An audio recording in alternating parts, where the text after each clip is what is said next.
এখন বাজে 8:30। তো আমি এই সময় পড়ে ফিরলাম। তো পড়ে ফেরার সঙ্গে সঙ্গে হঠাৎ করে হুজুক উঠলো যে আজকে বিরিয়ানি খাবো। আমাদের মাঝে মাঝে এরকম হুচুক ওঠে চা খেতে যাবা, বিরিয়ানি খেতে যাবা। তো আজকেও সেরকম একটা হুচুক উঠলো যে বিরিয়ানি খেতে যাবো, কিন্তু কোথায় খেতে যাবো? আমাদের এখানে তো উজ্জ্বলদার বিরিয়ানি বা ডি বাপি বিরিয়ানি বা আমেরিকান দাদার বিরিয়ানি সব তো পাওয়া যায় না এখানেতে। আর এখান থেকে ব্যারাকপুর যাওয়া যাবে না বা হাওড়া যাওয়া যাবে না। তো সেই জন্য আমরা ঠিক করেছি আমরা এখানকার লোকাল বিরিয়ানি দিয়েই আমাদের যে স্বাদ সেটা পূরণ করবো। এখানকার দেশি বিরিয়ানি বা সীতাপুর স্পেশাল বিরিয়ানি, সেই বিরিয়ানি দিয়ে আমরা আজকে কভার করব। চলো, আমি এখন রেডি হয়ে গেছি, ফুল রেডি হয়ে গেছি বিরিয়ানিটা কিনতে যাওয়ার জন্য। এরপরে তো আমার কেডিএমটা বার করবো, সেট করে যাবো, সেট করে আনবো। চলো, টাটা। তো এই যে ব্যাগটা আমি নিয়ে নিই, কারণ অনেকগুলো বিরিয়ানি আনতে হবে, তো প্লাস্টিকে হবে না, ছিঁড়ে যাবে। ব্যাগ নিয়ে নিয়েছি, চলো এবার যাওয়া যাক। কেটিএমটা বার করবো, সেট করে যাব আর সেট করে আসবো। কেটিএম বিরিয়ানির নাম শুনলে সবারই জল আসে কম বেশি।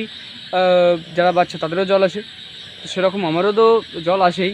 কিন্তু সবথেকে বেশি জল আসে যদি সেটা মানে হুচুকে ওঠে বা হঠাৎ করে প্ল্যান হয়, সেক্ষেত্রে কিন্তু জিভে জলটা একটু বেশি আসে। তো আমার আর তস হয়ে যায় না, আমি যাবো, চট করে যাবো, চট করে আসবো। সেই জন্য চলো, আমি কেটিএমটা বার করে নিয়েছি। তো আমাদের এখানটা নয়, পুরোটা অন্ধকার রাস্তা, ঠিক আছে, কিছুই দেখা যায় না বা কিছুই বোঝা যায় না, দেখতেই পাচ্ছ পুরোটাই অন্ধকার। সেই জন্য এখানটা আমি ফোনটা বার করবো না, ফোনটা আমি ঢুকিয়ে নেবো। তো তোমাদের সঙ্গে একবারে দোকানে গিয়ে কথা হচ্ছে, হ্যাঁ, কারণ এখানটা জায়গাটা খুব একটা ভালো নয়, ঠিক আছে। তো সেই জন্য আমি ফোনটা ঢুকিয়ে দিচ্ছি। দোকানে চলে এসেছি, আর বিরিয়ানির খাজানা থেকে বিরিয়ানি কাটা শুরুও হয়ে গেছে। হাঁড়িটা খোলার সঙ্গে সঙ্গেই এমন গন্ধটা ছাড়লো যেন কত জন্ম বিরিয়ানি খাইনি। দেখো দেখো আমার অবস্থাটা দেখো, বিরিয়ানি কিনতে এসে আমার অবস্থাটা দেখো, জিভে জল ধরে রাখতে পারছি না, আবার কপাল থেকে ঘাম পায়ে পড়ে যাচ্ছে। বিরিয়ানি হলে বা বিরিয়ানি কেনার কথা হলে বা বিরিয়ানি আনলে আমি কারোর জন্য দাঁড়াই না, তো যেই ডাকুক, বন্ধুই ডাকুক আর মাই ডাকুক। তখন আমি নিয়ে চলে এসেছি বিরিয়ানি, আর এখানে গান টান করছি। আমি নিয়ে চলে এসেছিলাম বিরিয়ানি, এখন খাওয়া দাওয়া হবে, আর অন্য কিচ্ছু নয়। তোমার সঙ্গে পরে আমি কথা বলছি, পরে কথা বলবো, এখন খাই আগে, তাই টাটা। খুল যা সিমসিম, খুল যা সিমসিম। আর যেন মনে হচ্ছে আলিবাবার 40 চোরের গোয়া খুলছি।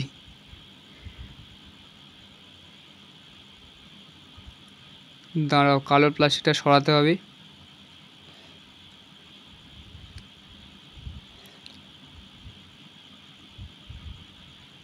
এটা সীতাপুরের স্পেশাল বিরিয়ানি, মোটামুটি ভালোই করে, খারাপ করে না। এর দামটা আমি তোমাদেরকে বলে দিই একবার। এর দামটা হচ্ছে 80 টাকা।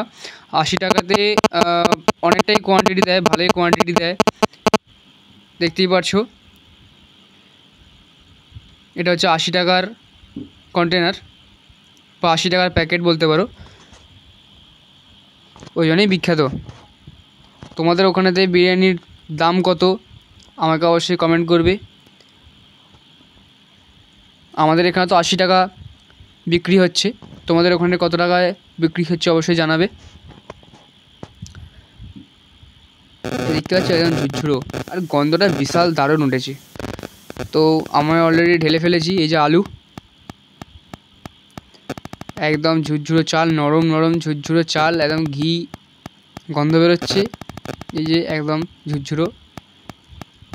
আর এই হচ্ছে মাংস, হা এই হচ্ছে মাংস। মাংসটা ভেঙে দেখাই, এই দেখো একদম নরম তুলতুলে, লাল লাল ঝাল ঝাল।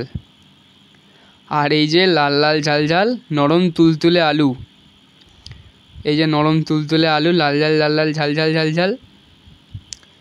একটুখানি আলু, একটুখানি মাংস, খেয়ে দেখি কেমন হয়েছে। গন্ধ শুকেই মনে হচ্ছে দারুণ হয়েছে।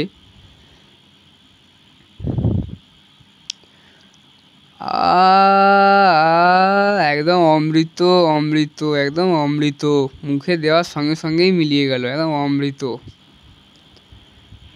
আমি এখন আমাদের সীতাপুর স্পেশাল বিরিয়ানি খেয়ে নিয়ে চলে এসেছি, আর এই ঘরেতে কম্পিউটার চালাবো, কিছু এডিটিংয়ের কাজ আছে, আমি ততক্ষণ এডিটিংয়ের কাজটা করতে থাকি। তোমরা এই ভিডিওটাতে লাইক করো এবং আমার চ্যানেলটাকে সাবস্ক্রাইব করো আরও নিত্য নতুন মিনি ব্লগসের জন্য। ততক্ষণ যেন টাটা।